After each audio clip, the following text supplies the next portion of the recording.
লঙ্কা,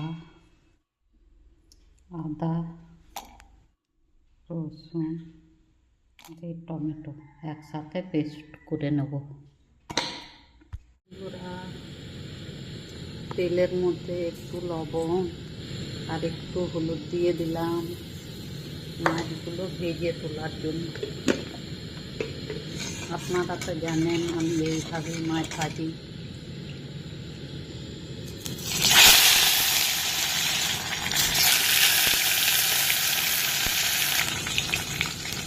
এবারে এক পিঠ ভাজা হয়ে গেছে, এবারে উল্টে দেবো।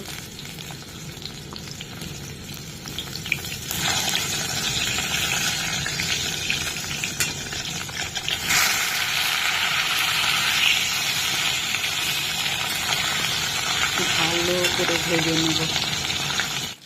ভাজা হয়ে গেছে, এবারে মাছটা তুলে নেব।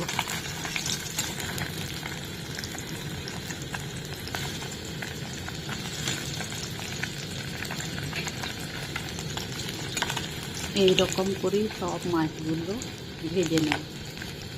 ভিডিওটা খুব বড় করব না বন্ধুরা, কেননা আমি তো সেই রকম 2 কেজি 2.5 কেজি মাছের রান্না দেখাচ্ছি না, তাই আপনাদের হয়তো অতটা ভালো লাগবে না।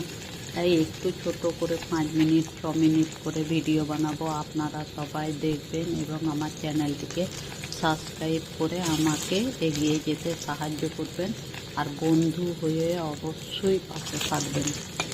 এবারে এই পিসটাও হয়ে গেছে, এটাও তুলে নিই। ওই তেলের মধ্যে গাজরগুলো ভেজে নেব।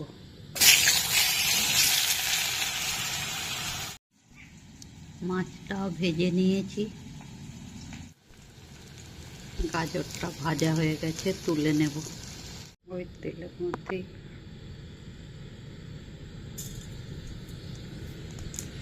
5 ফোড়ন দিয়ে দিলাম, তারপরে পেঁয়াজ দিয়ে দেব।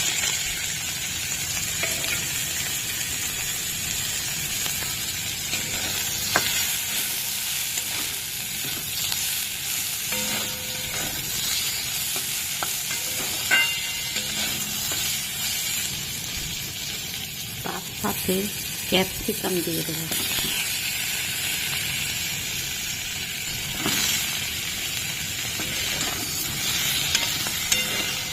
দিয়ে ভালো করে ভেজে নেব। ক্যাপসিকামগুলো তুলে রেখে দেবো। ভাজা হয়ে গেছে, হালকা ভেজেছি।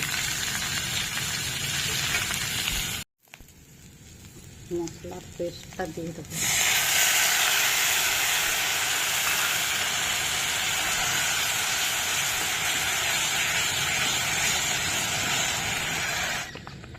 লবণ, ধনে, জিরে, হলুদ দিয়ে মশলাটাকে কষিয়ে নেব।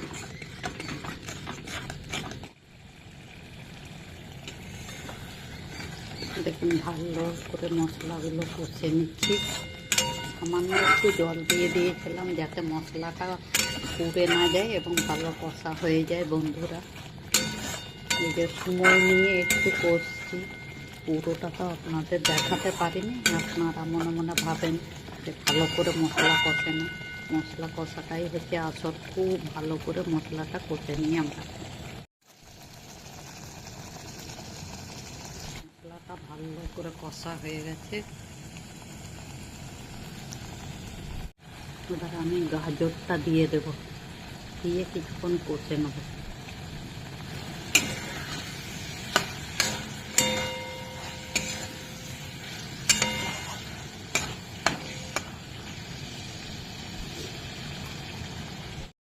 মশলাটা ভালো করে কষা হয়ে গেছে গাজর দিয়ে। এবারে আমি কিন্তু পরিমাণ মতো জল দিয়ে দেবো।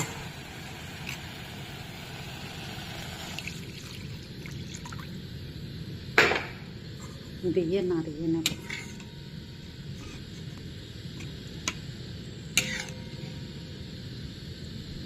ঝোলটা পরিমাণ মতো দিয়ে দিয়েছি, এবারে ফুটে উঠুক, তারপরে মাছ দেব।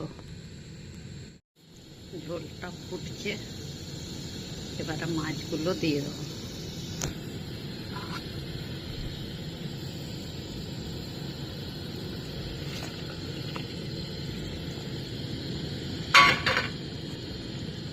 দিয়ে সুন্দর করে মাছগুলো ঝোলের মধ্যে ডুবিয়ে দেব, যাতে সব মশলাগুলো ওদের মধ্যে ঢুকে যায় এবং রান্নাটা খুব খুব সুস্বাদু হয়।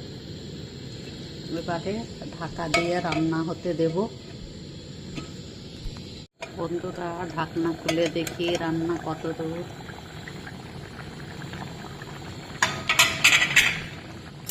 দেখুন, রান্নাটা অনেকটা হয়ে এসেছে।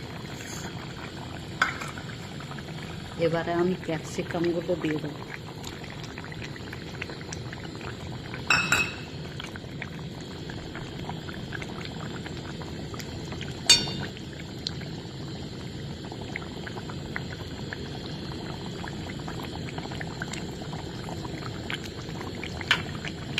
দিয়ে একটু ঢেকে দেবো।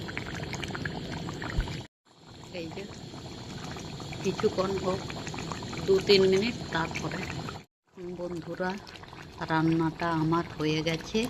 এবারে নামিয়ে পরিবেশন করে দেখাবো আপনাদের।